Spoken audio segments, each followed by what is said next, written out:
Well, it's a big week for Eastmont and Wenatchee as they start the rivalry. It starts tonight, as a matter of fact, with volleyballs. Talking with Russ Waterman, the athletic director here for Eastmont High School. First of all, Russ, for those fans who've been coming to volleyball in the past, are we going to expect anything different as far as getting into the game here tonight? No, we've kept that all the same. It's Ticket Spigot. You can find it if you go to eastmontathletics.com. You can go up to Big Nine Tickets. You'll be able to get on. They go on sale 12/01 on game day. $5 for adults, free for students, and that's the way they get in. We don't do any cash at the gate anymore. It's a safety issue for our staff, and it helps them not having to hold money or make change or somebody bringing in, the ashtray out of the car full of dimes and nickels and pennies. So ticketspigot.com, or again, you go to eastmontathletics.com and click on Big Nine Tickets. Now, you hope that you sell the place out. It's not a usual thing for volleyball, but it's the rivalry. What's the cap on how many people can come to that match tonight? I think in volleyball we're about 1,800 to 2,000. That's every seat being taken. We've been big before, but with soccer going on also, it's kind of a split crowd. So Sure. there shouldn't be a problem, but I would get your tickets early and get to the gate early. And let's talk about that too. We've got soccer tonight as well over across the river. Same place to get those tickets?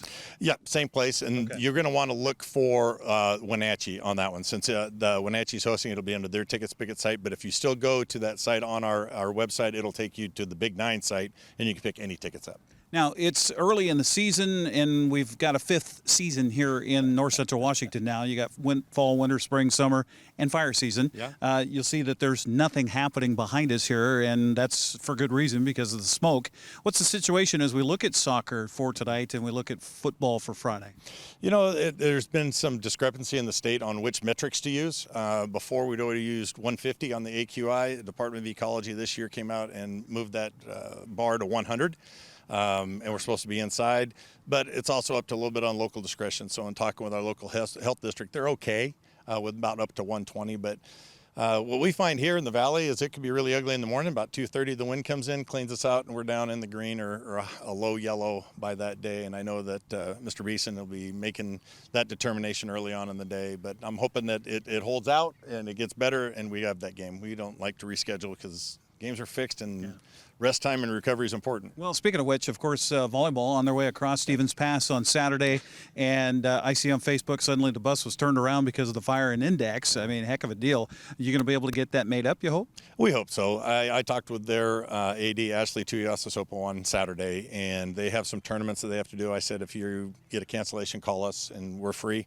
We only have one Saturday booked up. We'd like to get that match in for the ladies, and it's always good to have different competition than your normal competition in league or your normal non-league matchup. So I think that would be a good matchup with us. Pretty close trip to Monroe, and I hope we do. Hope we get it made up. I know we are looking forward to it. I know fans are looking forward to the Bridge of Sportsmanship coming up on Friday, 19th. Particular nomenclature for the game itself. 55th meeting, I think it is, between the two schools. Now, you have changed things this year specifically in regards to fans and attendance and things like that. Tell us about what they'll find at Wildcat Stadium when they come on Friday night. One of the things we did this year in the summertime is we brought in Jay Hammis. He's a nationally organized guy. He works with the Safe Sport Zone, and I met him through a national conference, and he came in and kind of presented to our staff, worker staff, what to look for with after-school events and make things a little bit safer. And he also did a safety audit of our facility. So we had some things that came out of that audit that we needed to adjust to make it a safer experience for our fans, our workers. And so we changed some things on the entrance and the egress. You'll see that there'll be, more of a streamlined process for the flow of people. We'll still do the online ticketing thing. Again, we want you to be able to come in, just show your ticket, have a QR code scan, and in you go. For that, with who can attend, we have limited, if you're under grade 7, you need to attend with a parent. We find that sometimes those parents let the kids run around a little bit. That's a safety issue. It's not enjoyable for the fans. 7th and 8th grade students that are for Eastmont, they'll pay a student fee. Wenatchee students will pay the student fee with ASB, and then it's a $5 charge for adults. So those things haven't changed at all, and we'll cap the capacity at about 3,000 to 3,200.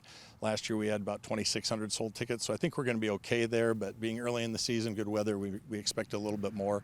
But that'll be a little bit of a change, and then we'll be moving people around a little bit more to take seats or at least get into the standing areas, so we're not congregating behind the bathrooms and by the concession stands. That's kind of a bottleneck point that we want to move people out of. Well, and let's not kid ourselves. I mean, end of last school year for Eastmont, there were some issues with some gangs, and you've had to implement a different dress code as far as that's regard. I'm sure that's happening Friday night as well.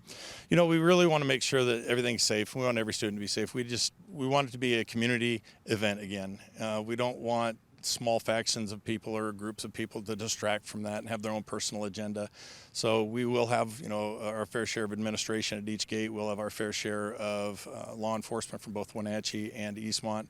Our SRO, Ivy Jacobson, has been huge for us in what she's doing, and so we'll get those people at the gates and all throughout the area, patrolling through the parking lots. We want to make this, again, a safe thing for fans, a safe things for our students, and safe things for our athletes.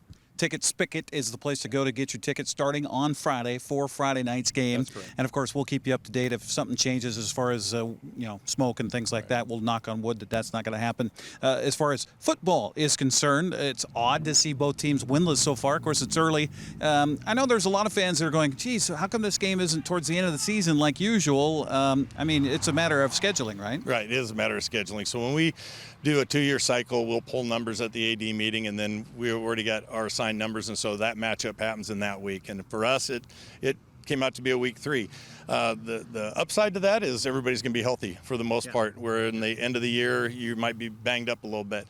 The weather should be good, barring the smoke. In the end of the year, it's a little bit chillier, it's a little colder, and so you got to think of the glass as half full. So on Friday again, I need to add that we're having that freshman game at 3:30, and you need tickets.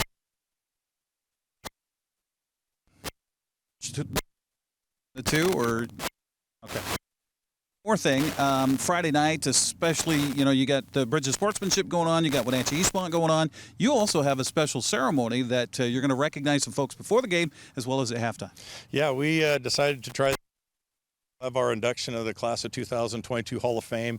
We got some great athletes, probably overdue, recognized. Some coaches, got 2 coaches going in. We've got 3 athletes going in. It's going to be a special night. So we'll have a little community meet and greet at 5 o'clock in the Commons, and then we'll introduce everybody at halftime, and it'll be a special night for them. So an extended halftime coming up on Friday as well during the Bridge of Sportsmanship. Russ Waterman, Athletic Director for Eastmont High School. Again, Eastmont206.org is EastmontAthletics.com. Yeah. I was thinking of, as far as your guys' emails are concerned.